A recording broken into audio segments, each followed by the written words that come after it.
Hi, and welcome back to our channel SQ Sister Study Squad. And today's video is going to be very important because we are going to discuss some questions of paper 2 maths 0580 for February 2025. So stay tuned with us. But before that, kindly subscribe to our channel SQ Sister Study Squad. So let's start. The first question is from probability. And it says that a spinner can land on the colors green, black, or red. The table shows the probabilities of the spinner landing on green or black. The question is complete the table. Now, we know the probability for any event will add up to 1. So I can write probability of green plus probability of black plus probability of red is equals to 1. I know probability of green is 2 upon 5, probability of black is 1 upon 4, plus probability of red, and that will be equals to 1. If I take LCM here, why LCM? Because whenever we have a subtraction, we have to take LCM. So LCM will be of the denominators 4 and 5, that makes up 20. And this 4 will be multiplied here. So 4 twos are 8 plus this 5 will be multiplied here. So 5 ones are 5 plus P of R is equals to 1. So if I simplify, I will have 8 plus 5, which is 13, upon 20 plus P of R is equals to 1. So therefore, we will have P of R is equals to 1 minus 13 upon 20. Which on simplification. Why simplification? As I said here, because we have subtraction in fractions, we have to take LCM, and LCM here is 20. So this 20 will be multiplied here. So 20 minus 13 upon 20. Now 20 minus 13 is 7. So 7 upon 20. So probability of red is 7 upon 20. So here we have 7 upon 20. Now, coming to the next question. Chang spins the spinner 120 times. Find the expected number of times it lands on green. So we have to find if the total spins were 120, then how many times did did it land on green? So let us see.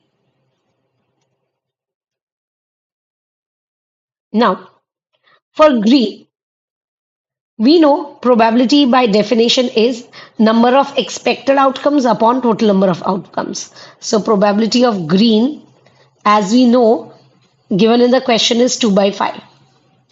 But by definition, we know probability of green is number of expected outcomes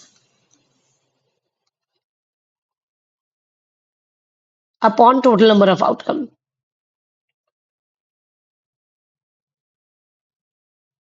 which is equals to 2 upon 5. But I know total number of outcomes, that is total number of spins, is 120. So expected outcome of green upon 120 is equals to 2 upon 5. Now here, this is in division. So when I transpose it, that is when I take it on the other side of the equal to sign, it will be multiplication. So x is equals to 2 upon 5 into 120, which is equals to 24. So 2 into 24 is equals to 48. So number of times it lands on green is equals to 48. I hope I'm clear with this question. Now another question is from sequence. Again, very important kind of question. Now sequences are AP or GP or binomial. So first we need to identify what type of sequence it is. Now here if I see, I have 3, then 9, then 27. So if I see, it is the power of 3. 3 can be written as 3 raised to 1. 9 can be written as 3 square. 27 can be written as 3 cube. 81 can be written as 3 raised to 4. So if I want to find the next term, then it will be 3 raised to 5. So 3 raised to 5. So that is the previous term is multiplied with 3. So 81 is multiplied with 3 to get the next term. So if I multiply, the answer comes out to be 243. So the next term is 243. Mind it, we cannot write 3 raised to 5 because my sequence is not in the exponential form. It is not in the power form. So I have to write the next term as an integer. Now in the same, we have B part where we have to find the nth term of this sequence. Now let us again see how this sequence is working.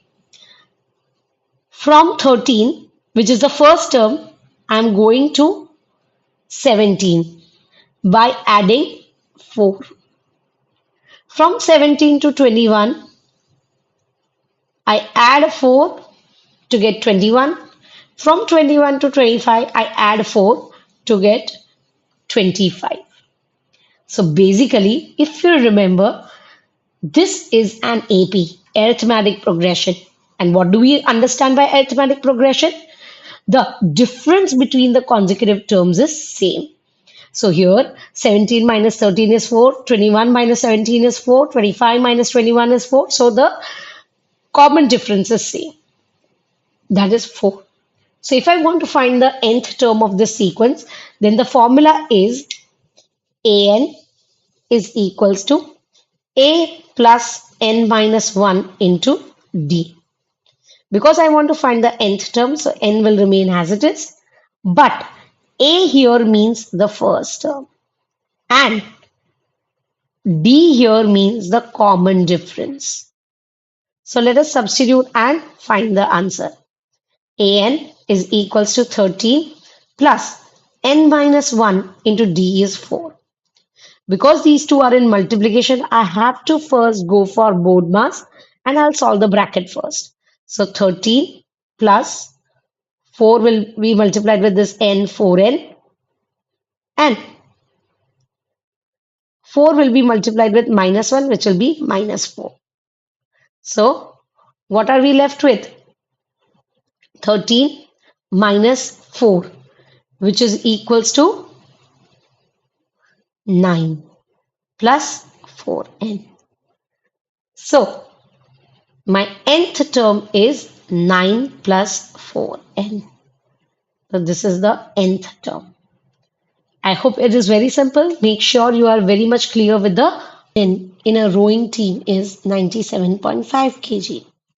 Now mean means the addition of the masses of all three men, all four men divided by the number of men.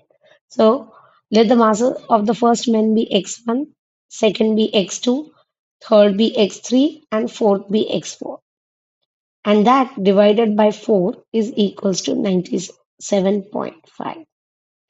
Here 4 is in division, so on transposition it will be multiplied. So x1 plus x2 plus x3 plus x4 will be equal to 390.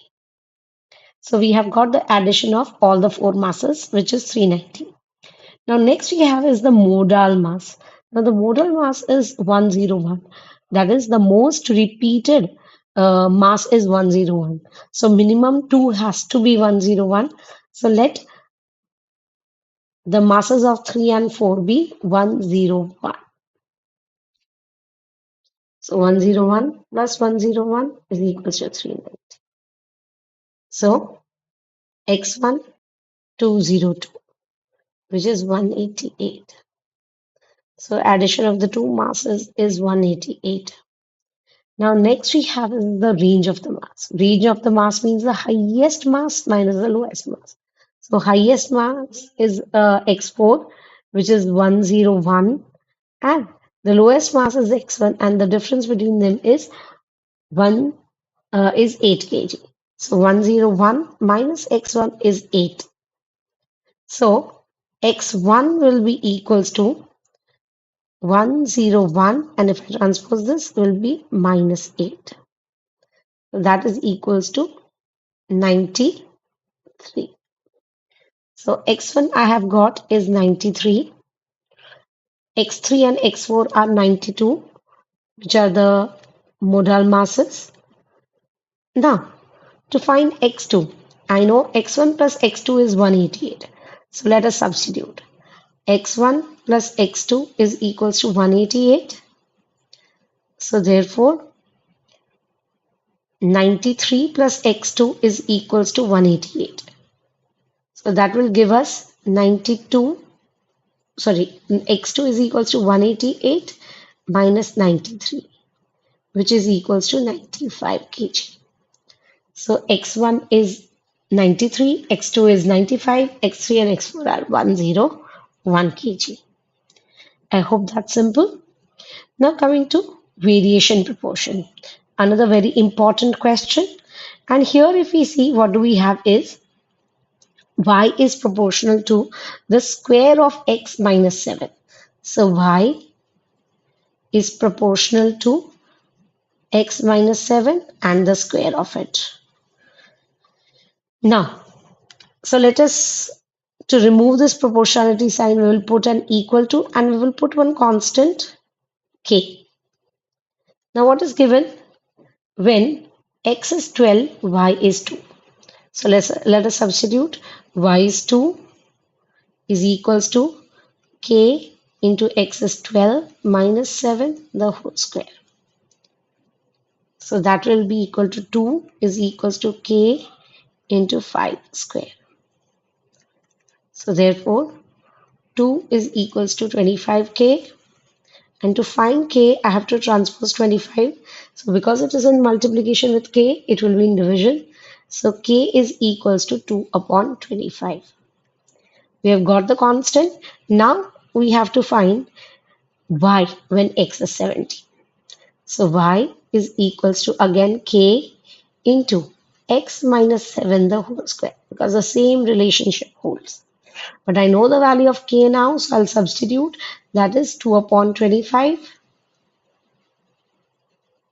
into x is 70 minus 7 the whole square. So y is equals to 2 upon 25 into 17 minus 7 is 10, 10 square. So rather than multiplication, write it as two separate 10, so it will be easier to cancel. 5 5s are 5 2s are 5 1s are 5 2s are. So y is equals to 2 into 2 into 2, which is 8. So y is 8 when x is 70. Now the next question is percentage calculation. Again, very important from calculation point of view. So what do we have? The price of a computer is $520. The price is reduced by 15% in a sale. Work out the sale price. So obviously, whenever there is a discount, so whatever the mark price we have, we always pay lesser than that. So I have to pay 15% less than this. So first I will find the 15% of 520 and then I'll subtract it. So let us find discount is equals to 15% of my cost price. So 15% into 520. 0 0 cut. 5 threes are 5 twos are 2 ones are 2 twos are 4 and 1 left 6. So that is equals to $78. So the discount is of $78. So what will be the reduced price? Reduced price will be equal to original price minus discount. So that is 520 minus 78. So that gives you, if I subtract 520 and 78. For more such content, subscribe to our channel. Part 2 of the video releases soon.